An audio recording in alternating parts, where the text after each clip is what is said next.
Gün değil sırtımdan vuranlar, bir kum tanesi gibi yüreğime düşmüşken hele sen.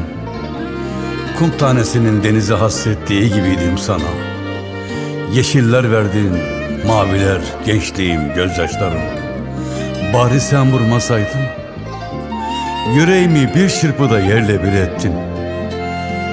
Bir kadeh kadar olamadım. O hiç olmazsa geceleri dost, yüreğimde hasreti söndüren bir arkadaştı. Yaktın beni. Gözlerimdeki ışıltılarımı, mutlu günlerimizi, resimlerimi alıp gidiyorum. Kalleşliğini ve ihanetini unutmayacağım. Asla unutmayacağım. Unutmayacağım.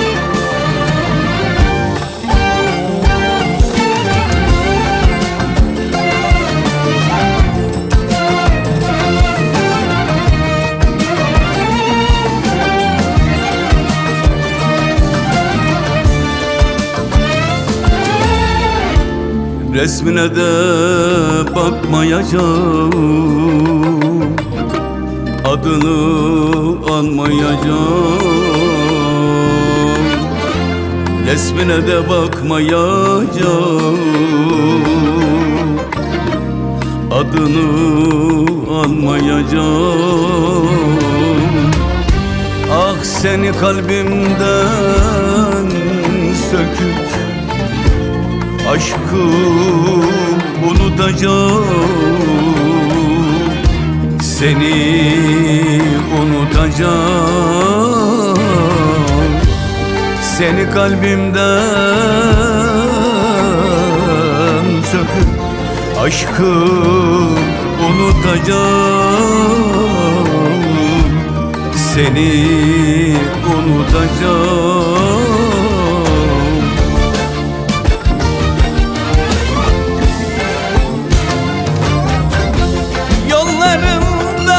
İsmini, kulağımdan sesini,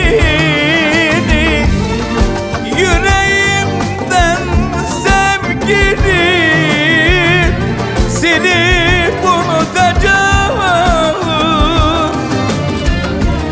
Aşkı unutacağım. Yüreğimden silip unutacağım.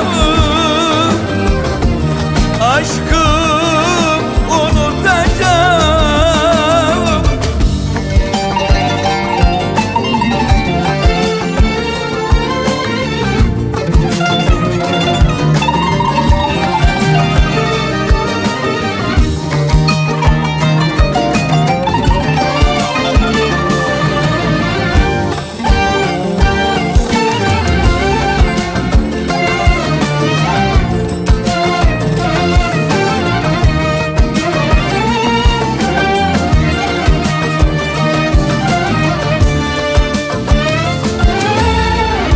Hayalimde gözlerin,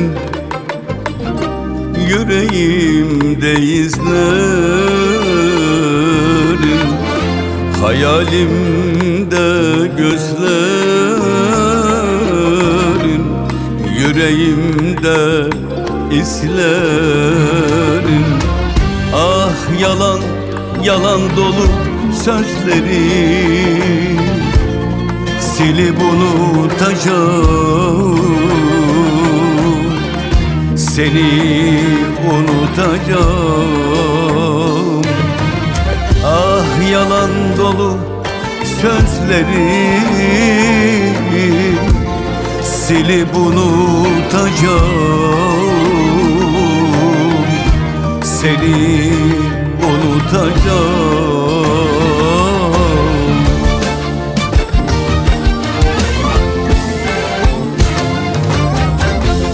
Yollarından ismini, kulağımdan sesini,